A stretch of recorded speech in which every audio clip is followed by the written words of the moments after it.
ఈరోజు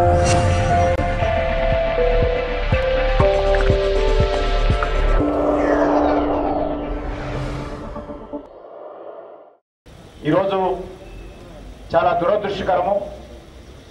ఒక దిక్కు రాష్ట్ర వ్యాప్తంగా, ఒక దిక్కు విద్యుత్ కోతలతో, విద్యుత్ ఛార్జీల పెంపుతో, సర్ఛార్జీల మోతతో ప్రజలు అల్లాడుతూ ఆందోళన చేస్తూ ఉంటే ఏమాత్రం రాష్ట్ర ప్రభుత్వానికి చీము నెత్తురు కానీ లేక ప్రజాస్వామ్యం మీద విశ్వాసం కానీ లేని కారణంగా ఈరోజు కూడా 10 రకాల స్లాబుల పేరుతో 6,500 కోట్లు ఈరోజు ఇక్కడ ఒక దిక్కు మేము నిరవధిక నిరాహార దీక్ష ప్రారంభిస్తుంటే మరొక దిక్కు రాష్ట్ర ప్రభుత్వము అదనపు భారము 6,500 కోట్ల రూపాయల అదనపు భారం ఈరోజు మోపారు. నేను కిరణ్ కుమార్ రెడ్డి గారిని అడుగుతా ఉన్నాను, ప్రజాస్వామ్యం మీద మీకేమైనా విశ్వాసం ఉందా?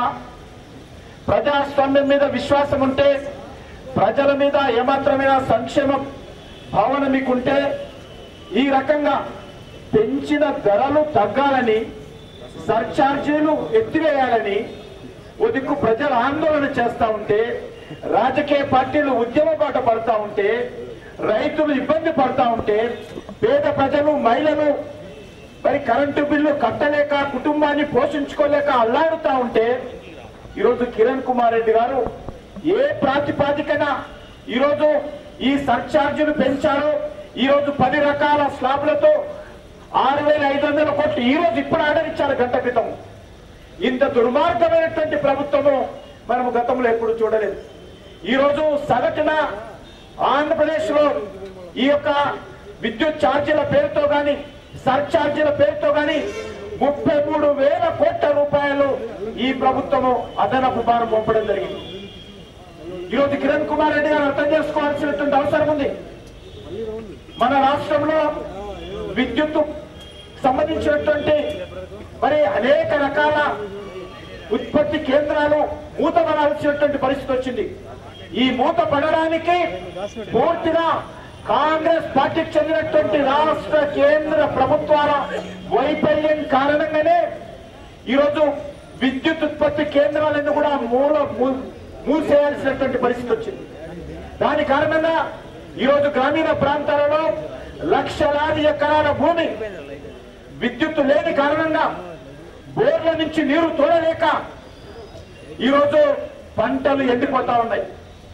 వేలాది పరిశ్రమలు విద్యుత్ లేని కారణంగా ఈరోజు వారానికి 3 నుంచి 4 రోజులు పవర్ హాలిడే ప్రకటించిన కారణంగా పరిశ్రమలు మూతపడుతూ ఉన్నాయి.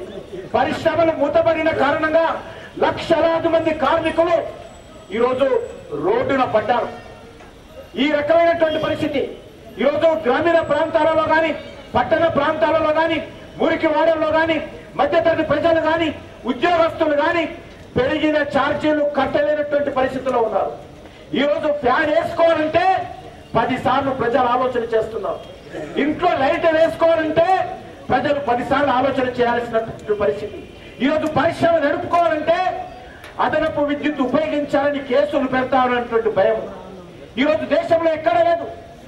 ఈరోజు ఒక దిక్కు మరి ఈ రాష్ట్రంలో విద్యుత్ కొరత కారణంగా, విద్యుత్ ఛార్జీలు పెంచిన కారణంగా రాష్ట్రంలో పెట్టుబడులు రావడం లేదు. ఉన్న పరిశ్రమలు మూతపడతా ఉంటే కొత్త పరిశ్రమలు వచ్చేటువంటి పరిస్థితి లేదు. ఈరోజు రాష్ట్రంలో తాగడానికి లేక కరువుతో ప్రజలు అల్లాడుతూ ఉంటే ప్రజలు ఆదుకోవలసినటువంటి ప్రభుత్వము ఈరోజు కరువుకు కోసం అదనంగా ఈరోజు కరువుల్ని నివారణ చర్యలు తీసుకోవాల్సినటువంటి ప్రభుత్వము ఈ యొక్క విద్యుత్ ఛార్జీలు పెంచడం కారణంగా, విద్యుత్ కోతలు విధించని కారణంగా ప్రజలు ఎవరికి చెప్పుకోవాలో అర్థం కానటువంటి పరిస్థితి ఈరోజు ఆంధ్రప్రదేశ్ లో ఉన్నది. నేను కిరణ్ కుమార్ రెడ్డి గారిని అడుగుతా ఉన్నాను, నీకు పరిపాలన చేత కాకపోతే పరిపాలన ఎట్లా చేయాలో తెలియకపోతే, విద్యుత్ ఏ రకంగా ఉత్పత్తి చేయాలో తెలియకపోతే, విద్యుత్ కారణంగా మీరు ఏ రకంగా అభివృద్ధి ఆపారో దాన్ని నివారించకపోతే ఈరోజు రాష్ట్రంలో అనేక రకాలుగా మరి ఇతర సమస్యలు ఉత్పన్నమైనటువంటి పరిస్థితి ఏర్పడింది. ఈరోజు మనం చూస్తున్నాం, ఇంతకుముందు మిత్రులు మాట్లాడారు, గుజరాత్ రాష్ట్రంలో నరేంద్ర మోడీ గారు 12 సంవత్సరాలుగా విద్యుత్ ఛార్జీలు పెంచలేదు. 12 సంవత్సరాలుగా. మరి ఈరోజు 18,000 గ్రామాలకు 24 గంటల కరెంటు, 3 ఫేజ్ కరెంటు, నాణ్యమైనటువంటి కరెంటు, మెరుగైనటువంటి కరెంటు, మరి ఏ రకమైనటువంటి కోతలు లేనటువంటి కరెంటు గుజరాత్ రాష్ట్రంలో ఇస్తున్నారు. మరి మన రాష్ట్రంలో ఏమైంది? మన రాష్ట్రంలో అనేక రకాల బొగ్గు గనులు ఉన్నాయి. అదృష్టవశాత్తు మన రాష్ట్రంలో గ్యాస్ ఉత్పత్తి జరుగుతూ ఉంది. మన రాష్ట్రంలో అనేక సాగునీటి ప్రాజెక్టులు నిర్మాణం చేయడానికి అవకాశం ఉంది. కానీ గుజరాత్ లో పెద్దవేవి సాగునీటి ప్రాజెక్టులు లేవు, బొగ్గు గనులు లేవు, గ్యాస్ ఉత్పత్తి కాదు. ఈరోజు నరేంద్ర మోడీ గారు ఇతర దేశాల నుంచి బొగ్గు దిగుమతి చేసుకొని ఈరోజు విద్యుత్ ఉత్పత్తి చేస్తా ఉన్నారు. నరేంద్ర మోడీ గారు బీజేపీ ప్రభుత్వం ఇతర దేశాల నుంచి గ్యాస్ దిగుమతి చేసుకొని విద్యుత్ ఉత్పత్తి చేస్తా ఉన్నారు.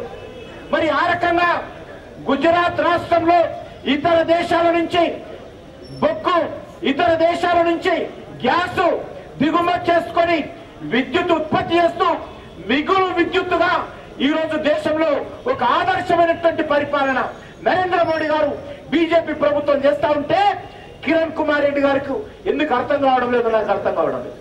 అందుకే నేను కిరణ్ కుమార్ రెడ్డి గారిని అడుగుతాను, ఒక్కసారి గుజరాత్కి వెళ్ళి రావయ్య బాబు. ఒకసారి గుజరాత్కి వెళ్ళొస్తే అక్కడ నరేంద్ర మోడీ గారు ఏ రకంగా ప్రజలకు 24 గంటల కరెంట్ ఇస్తున్నారో నీకు అర్థమవుతుంది. ఒకసారి కిరణ్ కుమార్ రెడ్డి గారు గుజరాత్కి వెళ్ళొస్తే నాణ్యమైనటువంటి కరెంటు ఏ రకంగా ఇస్తున్నారో తెలుస్తుంది. ఏ రకంగా కోతలు లేకుండా 24 గంటల కరెంట్ ఎట్లా ఇస్తున్నారో నరేంద్ర మోడీ గారు, కిరణ్ కుమార్ రెడ్డి గారు ఇల్లు చూస్తే తెలుస్తుంది. ఆయన వెళ్తే మేము అన్ని రకాల అరేంజ్మెంట్స్ చేస్తాం. మేము ఆయన ఒకసారి గుజరాత్ రావాల్సిందిగా కోరుతా ఉన్నాను, గుజరాత్ వెళ్లాల్సిందిగా కోరుతా ఉన్నాను. ఎందుకంటే ఈరోజు అక్కడ పరిశ్రమల్లో అనేక రకాల పెట్టుబడులు పెడతా ఉన్నాం. టాటా కంపెనీ కావచ్చు, రిలయన్స్ కంపెనీ కావచ్చు, జపాన్లకు సంబంధించినటువంటి ఇతర దేశాల కంపెనీలు కావచ్చు, బ్రిటన్ సంబంధించినటువంటి కంపెనీలు కావచ్చు, అనేక రకాల కంపెనీలు, లక్షల కోట్ల రూపాయలు ఈరోజు గుజరాత్ లో పెట్టుబడి వస్తా ఉన్నది. లక్షలాది మంది యువకులకు, నిరుద్యోగ యువకులకు అక్కడ పరిశ్రమలు పెట్టి నరేంద్ర మోడీ గారు ఉపాధి కల్పిస్తున్నారు. నరేంద్ర మోడీ గారు చెప్పారు, ఒక గుజరాత్ యువకులకే కాదు, ఈ దేశంలో ఏ యువకులు వచ్చినా కూడా గుజరాత్ రాష్ట్రంలో నేను ఉపాధి కల్పిస్తాను. ఆ రకంగా పారిశ్రామికంగా, వ్యవసాయ రంగంగా నేను అభివృద్ధి చేస్తున్నానని చెప్తాడు.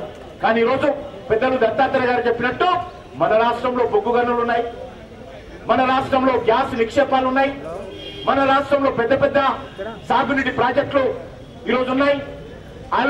అంగట్లో అన్ని ఉన్నా అల్లుని నోట్లో శనిలాగా ఈరోజు కాంగ్రెస్ పార్టీ ఈ రాష్ట్రానికి శనిగా మారింది. రెడ్డి గారి నాయకత్వం, కిషన్ రెడ్డి గారి నాయకత్వం, బీజేపీ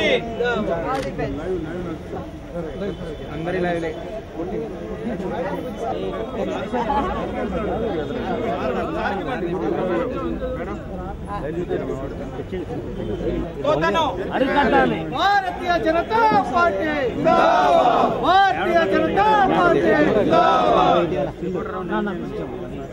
బీజేపీ నేతలు రాష్ట్ర వ్యాప్తంగా ఉన్న విద్యుత్ సమస్యలపై నిరాహార దీక్షకు దిగారు. ప్రస్తుతం 5 గంటలకు దానికి సంబంధించిన ఈరోజు రైతాంగము అనేక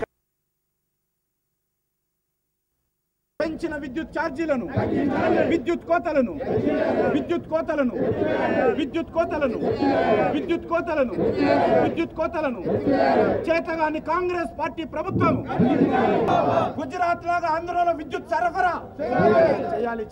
గుజరాత్ లాగా ఆంధ్రప్రదేశ్ లో విద్యుత్ సరఫరా, గుజరాత్ లాగా ఆంధ్రప్రదేశ్ లో విద్యుత్ సరఫరా, గుజరాత్ లాగా 24 గంటల కరెంటు, గుజరాత్ లాగా 24 గంటల కరెంటు, గుజరాత్ లాగా 24